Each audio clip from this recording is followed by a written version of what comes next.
আসসালামু আলাইকুম। আজকে আমি কথা বলবো আমাদের প্রবাসীদের নিয়ে, কিছু কথা, দুঃখের কথা। আমরা যখন দেশ থেকে প্রবাসে আসার সিদ্ধান্ত নেই, তখন আমাদেরকে প্রত্যেকটা দাফে দাফে দাফে দাফে আমাদের হয়রানি শিকার হতে হয়। পাসপোর্ট করাইতে যাই, 3,500 টাকা ব্যাংক ড্রাফট করে আমাদের থেকে 10,000 টাকা নেওয়া হয়। তাও 1 মাস, 1.5 মাস, 2 মাস ঘুরতে হয়। মেডিকেল করাইতে যাই, ওইখানে রিপোর্ট ঠিক থাকা অবস্থায় আমাদেরকে বাড়তি টাকা দিতে হয়।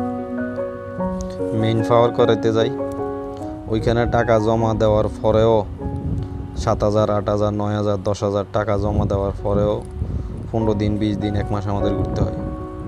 প্রবাসে আসার পরে আমরা কোথায় টাকা পাঠাবো, এটা নিয়ে আমাদের এমপি মন্ত্রীদের অনেক টেনশন হয়। দয়া করে এই সমস্ত টেনশন করে অপমানিত, লাঞ্ছিত হবেন না। টেনশন তখন করবেন যখন প্রবাসীদের নিয়ে আপনাদের কোনো ভালো উদ্যোগ থাকবে, ভালো উদ্যোগ নেবেন, তখনই আপনারা এই ব্যাপারে টেনশন নেবেন। দয়া করে এর আগে প্রবাসীদের টাকা তারা কোথায় ফাটাবে, কীভাবে ফাটাবে, এটা নিয়ে ফালতু টেনশন করে আপনাদের মাথা ঘামাই লাভ নেই।